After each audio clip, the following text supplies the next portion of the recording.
Hi guys, it's Emily from Novel Novels and welcome to today's video. This is my June TBR. Now originally I was going to be filming it outside as I'm filming this on the 22nd of May, but the sun's gone in a little bit and I thought, do you know what, I don't really want the wind blowing around, but hopefully with the weather starting to get better we will start to get videos filmed outside. And June is officially the start of summer. This week the weather is predicted to be warmer. We've definitely got a lot of sunshine for the next few weeks, so I'm hoping that summer has started. So obviously in this video I'm going to be showing you some of the books that I've previously shown in my books for summer, which I'll link down below. On top of this 18 book TBR, I do have 2 Love Book Tours books. I don't think I've got any tandems, and I'm trying to reduce what I apply for the read-alongs, because that's been putting a lot of extra pressure on me, and I want to make sure the summer is good. I am seriously excited about summer. June is the 1 month which is kid free. Then July we get the summer holidays. July we start the summer holidays. So I love June. I love the summer. I love reading outside in the garden. I cannot flipping wait. Now obviously June is my readathon free month. I don't think I'm going to be doing any readathons in August unless something magical happens. Obviously we've got July, we've got Jane Austen July, so some of my books are going to be planned for that. But even then I'm going to try and take care. So I've got 18 books. Let's not ramble. So first I'll show you my 2 buddy reads first, and then I'll do the TBR jar. Last month the TBR jar did well with my Catherine Rundell book. Let's hope the TBR jar is nice to me this month. So the first of my buddy reads is this is a buddy read, and it counts for my Booktuber Favourite author, and that's Howard's End by E.M. Forster. Now Marissa from Latently Bookish loves this author and loves these works. I've got this stunning Penguin Classics edition, which I'm going to have to be so careful with. And I'm buddy reading with Gemma, who's previously read about Gem. Only Connect is the idea of the heart of this book, a heartbreaking, provocative tale of 3 families in the beginning of the 20th century. The rich Wilcoxes, the gentle idealistic Schlegels, and the lower middle class Basts. The Schlegels sisters try desperately to help the Basts and educate the close-minded Wilcoxes. The families are drawn together in love, lies and death. This is not a long book, which is always good. It's nearly 400 pages actually, so maybe not a long book, but no, it's 360, so it's not too bad. But look at this stunning edition. I can't wait. So this is my buddy read, and it counts for my Booktuber Favourite author. And the way this feels, it's like, oh, you know, it's like when you feel it just feels lovely and it's stunning. So that's the first buddy read. Then the second buddy read, I don't like my edition of this, so if I find a better edition somewhere else, I will get it. And that's The Poisonwood Bible by Barbara Kingsolver. I just read Demon Copperhead. Now I've got Demon Copperhead to read, which I love, and I've read a couple. I don't know if I've read any other Barbara Kingsolver, but I've got the Kuna at the charity shop, and I don't know if to buy it. This was Gemma from Gemma Books' favourite author. She loved this book. She read it, I think, last year, and it was one of her favourites. I'm buddy reading it with Charlie from Charlie Book Reads, my gorgeous sister, and this is a flipping massive book, so I might try and see if I can start the month with this. I don't know. I'll talk to Charlie and work out when we're doing it. But it's flipping massive. It's told by the wife and 4 daughters of Nathan Price, a fierce evangelical Baptist who takes his family and mission to the Belgian Congo in 1959. The Poisonwood Bible is a story of one family's tragic undoing and the remarkable reconstruction over the course of 3 decades in post-colonial Africa. They carry with them all that they believe that they will need, with all they believe they will need from home, and soon find that all of it, from garden seeds to the scripture, is calamitously transformed in African soil. And this is like a multi-generational book, and it's family epic saga, and it looks really good, but it is massive, so I hope I like it. I really, really hope I like this, because Jem loved it, and I'm reading it with Charlie, so those are the 2 buddy reads. Let's get the TBR jar bit done, because I am scared. So I am going to listen to this. Whatever it tells me, I will do it. You can see me close my eyes or something.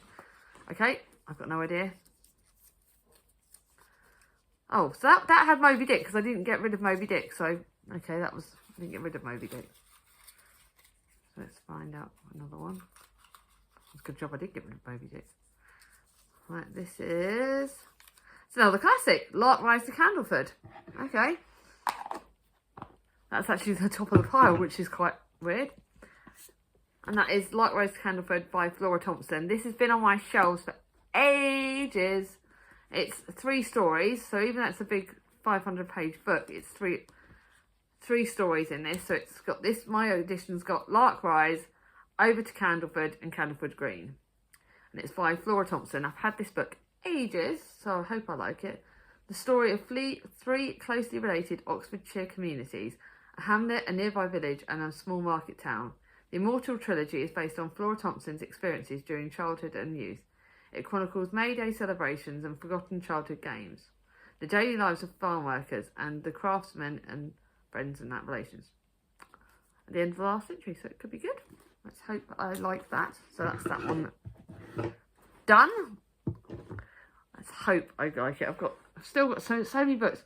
I've got some of the books that I'm like, oh, I'm waiting for. I've got one non-fiction left. I've got The Appeal by Janice Hallett, which I really want to get read. I've got some other books that I'm really excited about, so I'm hoping as the year comes, because this is the last one in the first half, and I've got 7 books, so let's see what happens, shall we? Now for the rest of my TBR. So my reread for the month is Dear Mrs. Bird by AJ Pearce.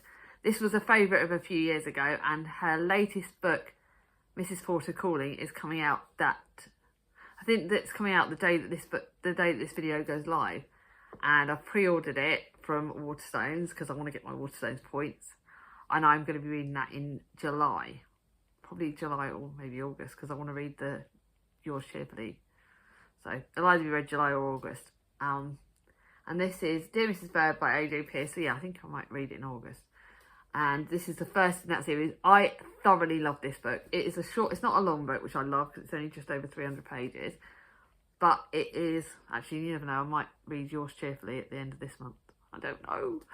You might see Yours Cheerfully, the second book in the series, coming up in my wrap-up part 1 if I really love this and I really want to continue. That way I won't feel guilty.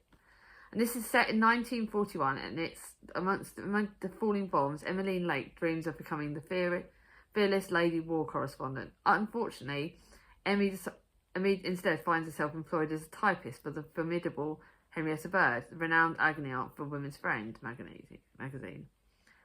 Mrs. Bird refuses to read, let alone answer letters, and then I remember Dear Mrs. Bird gets involved. This is just so good. I loved this one when I first read it. I cannot flipping wait to reread it. It's just what I need. It is like a wartime book, but it's got a really strong female in it, and I loved that the first time I read it. Then my Dickens book, which is going to be read over 2 months, and I bloody hope I like it because I'm having problems with the recent one. And this is one of the shorter ones, so it's going to be read over 2 months. I'm not going to be pushing myself as much. I definitely don't think I can read Dickens over 1 month. Every time I try and do it, it kills me. And this is 544 pages, so it means I can read it a bit better. The Old Curiosity Shop is one I've not heard much about. And it is a combination of sentimental, the grotesque and the socially concerned, and the story of pursuit and courage which sets the downtrodden and the plucky against the malevolent and villainous. And it was once an immediate popular success. Little Nell quickly becomes one of Dickens's most celebrated characters. So I hope I like this.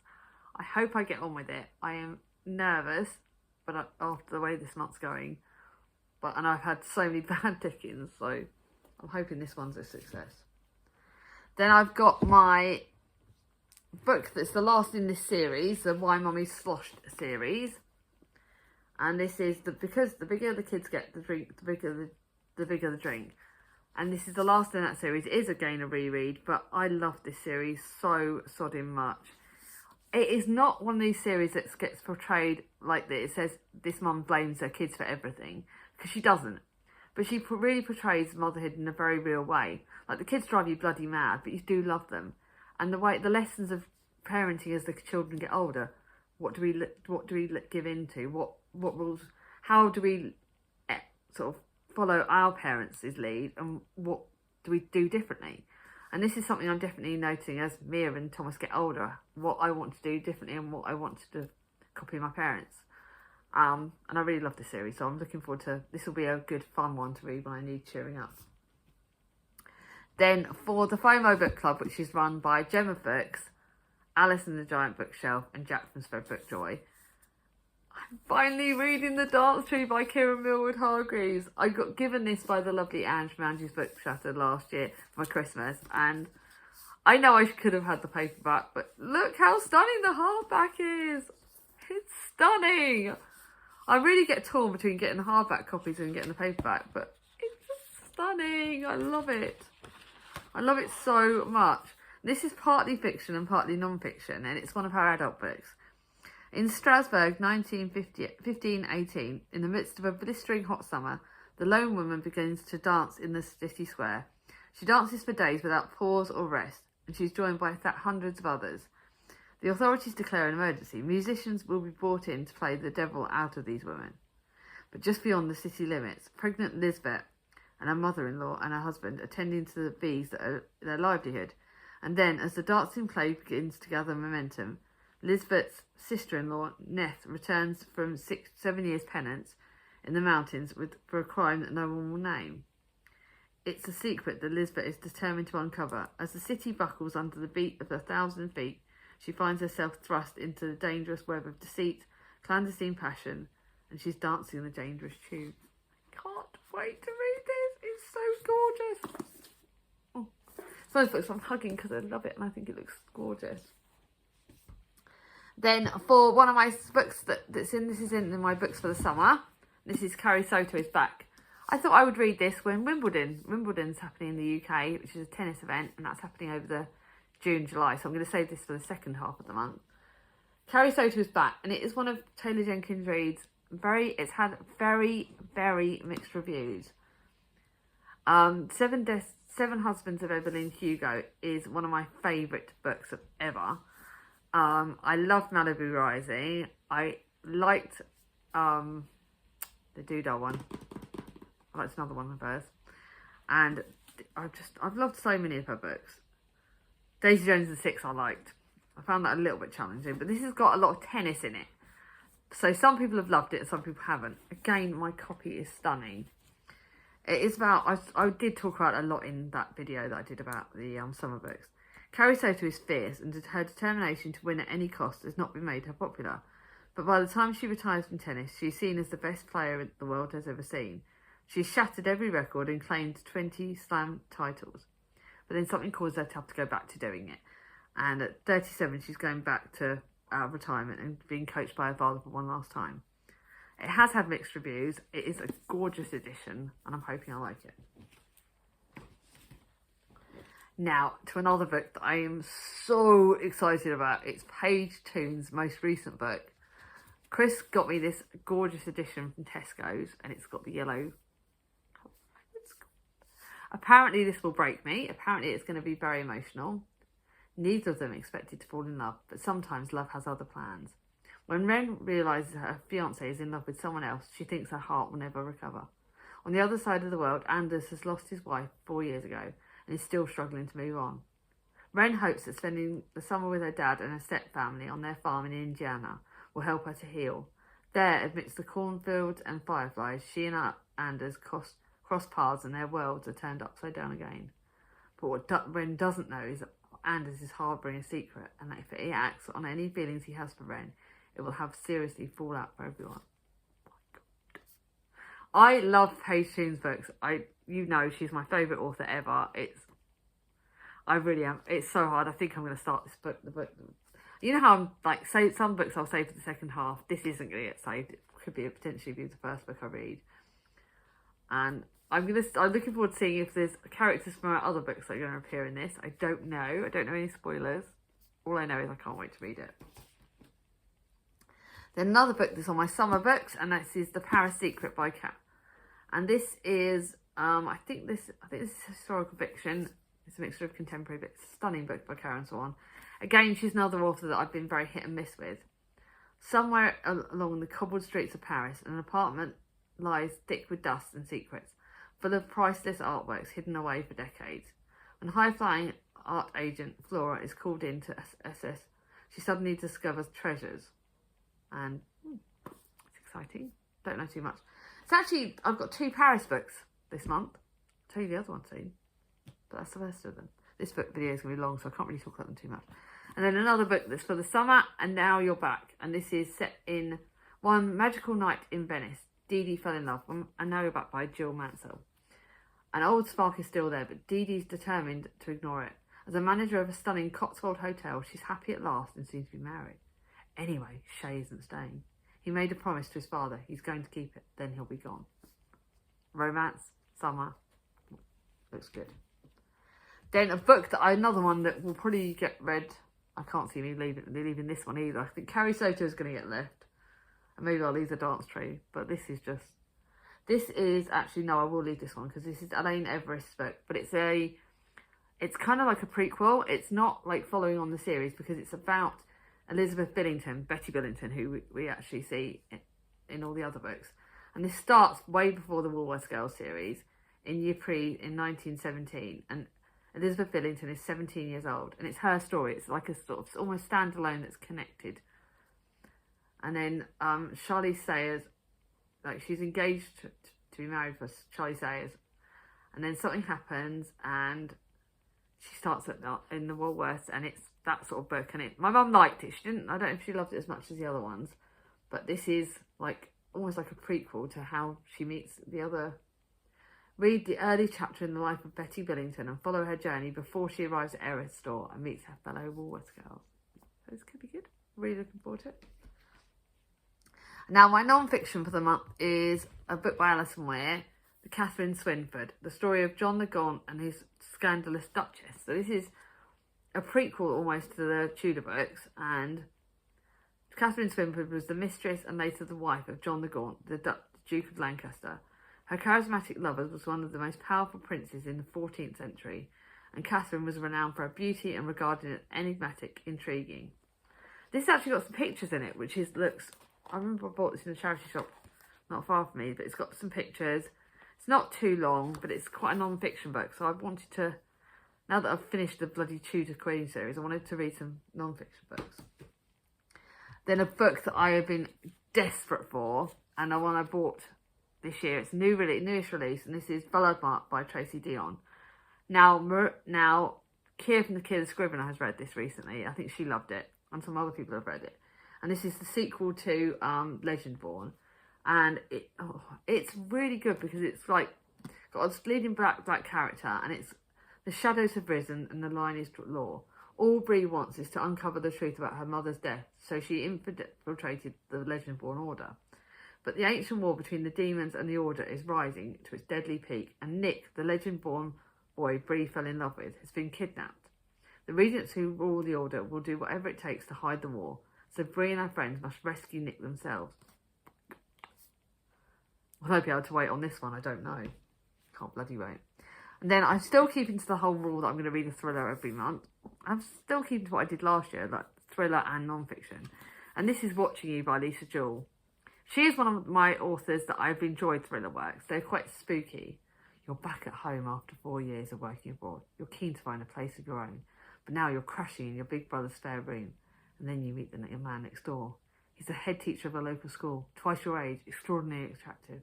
You find yourself watching him all the time. You never dreamed that your innocent crush might become a deadly obsession. It's a bigger book. That's what scares me. Something is watching you. Bloody nearly about 500 pages. What the hell have I chosen? But it's one that's been on my shelf for a while, so I want to get to it. Let's hope I like it. Then to my other Paris book. This is The Forgotten Bookshop in Paris. And this is set, it's got 2 timelines. Modern Paris 1940. War is closing in on the city of love. With his wife forced into hiding, Jack must stand and watch as the Nazis take away everything he holds dear, except his last beacon of hope, his beloved bookshop in Le Page Cachet. But when a young woman and her child knock on the door for one night and beg for refuge, he knows the only option is to risk it all to save a life. And then you've got modern day. Juliet and her husband have finally made it to France on the romantic getaway of her dreams. But as the days pass, she discovers how far they've grown apart. She's craving a new adventure, So when she happens across a tiny abandoned bookshop with a for sale sign in the window, she feels it fated. But she's about to learn that the forgotten bookshop hides more than meets the eye. Can't wait for this one as well. What am I like? I'm such a big kid, aren't I, with my books? Not too long. Really excited. I got given this by Tracy from Tracy Hewitt. She sent me this for Christmas this year, and I just can't wait. It's a bookshop. It's Paris. One of these days, Chris might take me to Paris. You never know. Then I've got a saucy book just to mix it up a little bit. I've got a duology. This is by Rosie Danan. It's The Roommate. Temptation is Across the Hall.